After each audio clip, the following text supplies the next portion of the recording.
Start. महोदय, आपले दिनांक 12 मार्च 1973चे पत्र मिळाले. दिनांक 1 मार्च 1974 पासून आमच्या कंपनीतील कामगार अनधिकृत, असमर्थनीय व बेकायदेशीर संपावर आहेत. हे आपणास कळविण्यास आम्हास अत्यंत खेद वाटतो.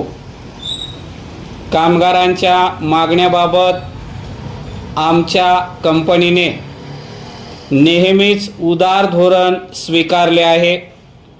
त्या धोरणाला अनुसरून आमच्या कंपनीने कामगारांच्या युनियनबरोबर एक करार केलेला होता.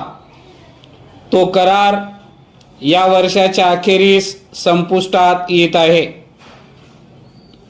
या करारानुसार थोडकी नव्हे तर 33% पगारवाढ आणि इतर अनेक लाभ कामगारांना देण्यात आले. याखेरीज कायद्यानुसार असलेल्या कमाल 20% बोनस खेरीज आणखी 17% बोनस कंपनीने कामगारांना दिला आहे. म्हणून एकूण 37% बोनस कामगारांना देण्यात आला आहे. भारतात देण्यात येणाऱ्या अशा रकमांमध्ये हे प्रमाण बहुधा सर्वात जास्त असेल असे आम्हास वाटते.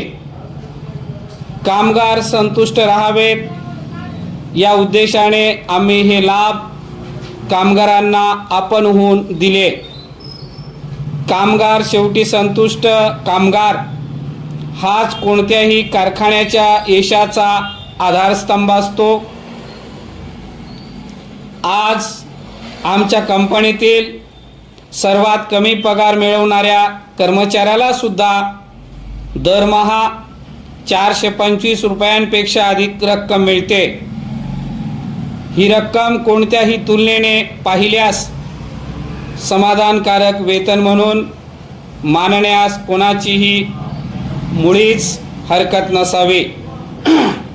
परंतु दुर्दैवाने चालू वर्षाच्या सुरुवातीपासूनच कारखान्यातील कामगारांकडून अनेक प्रकारे बेशिस्त वर्तनाचा अवलंब करण्यात येत आहे. पूर्वीपासून चालत असलेल्या जुन्या प्रथा, रूढी व कार्यपद्धती झुगारून देण्यात आल्या आहेत आणि युनियन व व्यवस्थापक यांच्यात कायदेशीरपणे झालेल्या कराराकडे पूर्णपणे दुर्लक्ष करण्यात आले आहे. या सर्वांवर कळस म्हणजे उत्पादनात असमर्थनीय बेकायदेशीर घट करण्यात आली आहे. उत्पादनात घट करण्याचा प्रयत्न जाणून बुजून व संगनमताने करण्यात आला.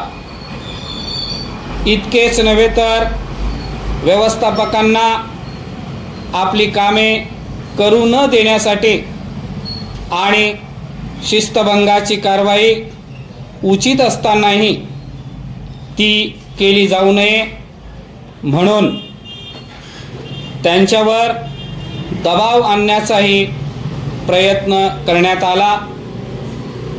वरील परिस्थितीतही वादग्रस्त प्रश्नांवर चर्चा करून ते सोडविण्याचे शक्य ते सर्व प्रयत्न करण्यात आले.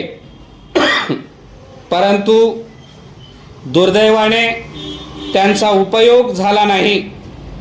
म्हणून ज्यांनी शिस्तभंग केला व उत्पादनात जाणून बुजून घट केली त्यांच्या विरुद्ध कारवाई करणे कंपनीला भाग पडले. या कारवाईचा नक्की काहीतरी चांगला परिणाम होईल. आपला विश्वासू